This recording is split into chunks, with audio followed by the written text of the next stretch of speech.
5 राज्यों के विधानसभा चुनाव के तहत असम के कछार में अमित शाह ने हुंकार भरी। केंद्रीय गृह मंत्री प्रचार अभियान के दौरान कांग्रेस और विपक्षी दलों पर जमकर बरसे। मंच से शाह ने कहा कि एक और प्रधानमंत्री नरेंद्र मोदी हैं जो पलायन रोकना चाहते हैं और दूसरी ओर राहुल बाबा हैं जो घुसपैठ कराना चाहते हैं।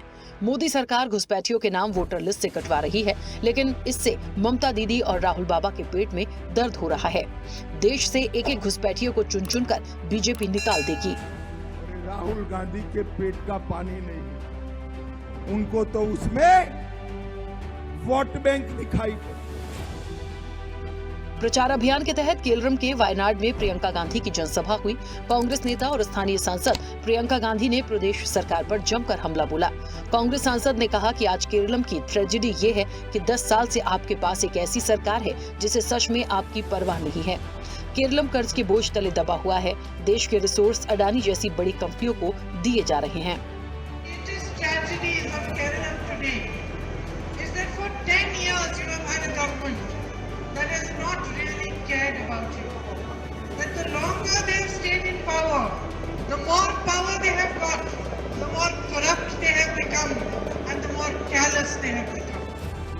प्रचार अभियान के अंतिम दौर में असम सीएम हेमंत बिस्वा शर्मा ने गोलाघाट में प्रचार किया। इस दौरान उन्होंने डेर गांव में आखिरी प्रचार सभा की। बीजेपी के वरिष्ठ नेता मृदुल दत्त यहां से चुनाव लड़ रहे हैं। जनसभा के दौरान वे कांग्रेस पर जमकर बरसे। असम के मुख्यमंत्री ने कहा कि उन्होंने जो आरोप लगाए थे, तीनों सरकारों ने कह दिया कि ये फर्जी कागज थे। जिन्होंने आरोप लगाए थे वे खुद भाग रहे हैं। 2 दिन बाद अखिल गोगोई भी भागेंगे। कानून से कब तक कोई भाग सकता है?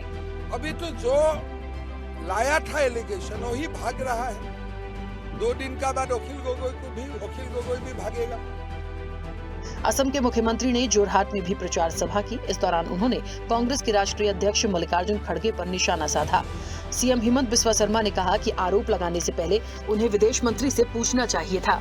मल्लिकार्जुन खड़गे की उम्र हो गई है, फिर भी वे इस तरह बोलते हैं। असम पुलिस पाताल से भी लोगों को ढूंढ कर ला सकती है।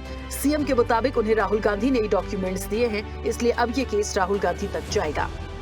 खड़गे जी का उम्र हो गया, अभी भी पागल जैसा बात कर रहे। आप लोगों को जलील करेगा, लोगों को बेइज्जत करेगा और फिर बोलेगा हम फॉरेन मिनिस्टर पूछूंगा। तुम्हारा दामाद है क्या फॉरेन मिनिस्टर? पश्चिम बंगाल के सेरामपुर हुगली में हरियाणा के सीएम नायब सिंह सैनी ने हुंकार भरी। मुख्यमंत्री सैनी ने बीजेपी प्रत्याशी के पक्ष में रोड शो किया। उन्होंने कहा कि बंगाल में प्रधानमंत्री मोदी के नेतृत्व में बीजेपी की सरकार बन रही है। इतने सालों तक कम्युनिस्टों ने बंगाल पर जुल्म ढाए हैं, अब बंगाल के लोगों ने बदलाव का मन बनाया है। मोदी सरकार ने 25 करोड़ लोगों को गरीबी से बाहर निकाला।